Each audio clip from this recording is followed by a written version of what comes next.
Already this was uncomfortable, and Stanley decided that as soon as he found a new space he felt safe in, that he would never leave it again in his life.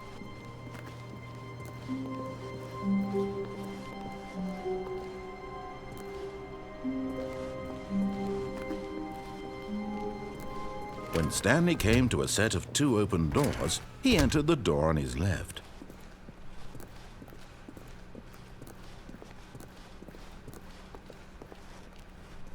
Yet there was not a single person here either. Feeling a wave of disbelief, Stanley decided to go up to his boss's office, hoping he might find an answer there. Coming to a staircase, Stanley walked upstairs to his boss's office.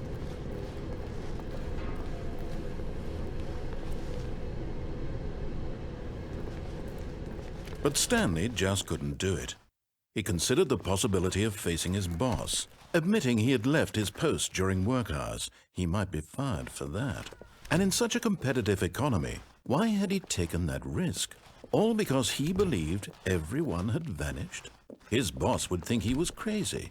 And then something occurred to Stanley. Maybe, he thought to himself, maybe I am crazy. All of my co-workers blinking mysteriously out of existence in a single moment for no reason at all? None of it made any logical sense. And as Stanley pondered this, he began to make other strange observations. For example, why couldn't he see his feet when he looked down? Why did doors close automatically behind him wherever he went? And for that matter, these rooms were starting to look pretty familiar. Were they simply repeating? No, Stanley said to himself, this is all too strange. This can't be real. And at last, he came to the conclusion that had been on the tip of his tongue. He just hadn't found the words for it. "I'm dreaming!" he yelled. "This is all a dream." Oh, what a relief Stanley felt to have finally found an answer, an explanation.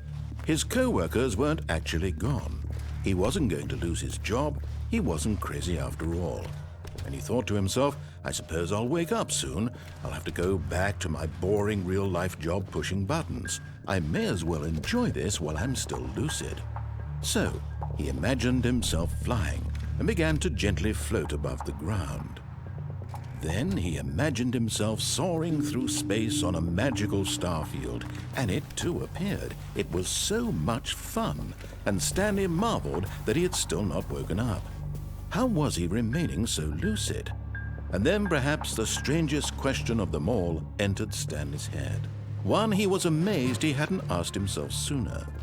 Why is there a voice in my head dictating everything that I'm doing and thinking? Now the voice was describing itself being considered by Stanley, who found it particularly strange. I'm dreaming about a voice describing me, thinking about how it's describing my thoughts, he thought. And while he thought it all very odd and wondered if this voice spoke to all people in their dreams, the truth was that, of course, this was not a dream. How could it be? Was Stanley simply deceiving himself, believing that if he's asleep, he doesn't have to take responsibility for himself? Stanley is as awake right now as he's ever been in his life. Now, hearing the voice speak these words was quite a shock to Stanley. After all, he knew for certain, beyond a doubt, that this was in fact a dream. Did the voice not see him float and make the magical stars just a moment ago? How else would the voice explain all that? This voice was a part of himself too. Surely, if he could just... He would prove it. He would prove that he was in control, that this was a dream. So he closed his eyes gently, and he invited himself to wake up. He felt the cool weight of the blanket on his skin, the press of the mattress on his back, the fresh air of a world outside this one. Let me wake up, he thought to himself. I'm through with this dream. I wish it to be over. Let me go back to my job. Let me continue pushing the buttons. Please, it's all I want. I want my apartment and my wife and my job.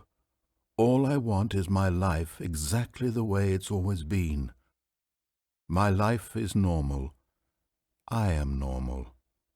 Everything will be fine.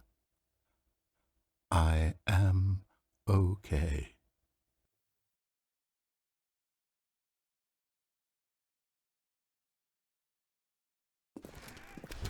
Stanley began screaming. "Please, someone, wake me up. My name is Stanley. I have a boss. I have an office. I am real. Please, just someone tell me I am real. I must be real. I must be. Can anyone hear my voice? Who am I? Who am I?" And everything went black.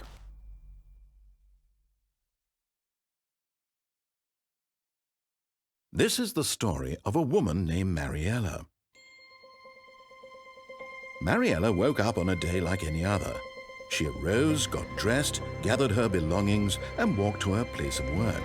But on this particular day, her walk was interrupted by the body of a man who had stumbled through town talking and screaming to himself, and then collapsed dead on the sidewalk.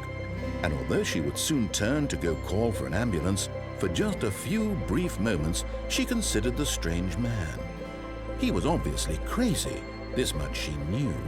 Everyone knows what crazy people look like. And in that moment, she thought to herself how lucky she was to be normal. I am sane. I am in control of my mind. I know what is real and what isn't. It was comforting to think this, and in a certain way, seeing this man made her feel better. But then she remembered the meeting she had scheduled for that day, the very important people whose impressions of her would affect her career, and by extension, the rest of her life. She had no time for this, so it was only a moment that she stood there, staring down at the body. And then she turned and ran.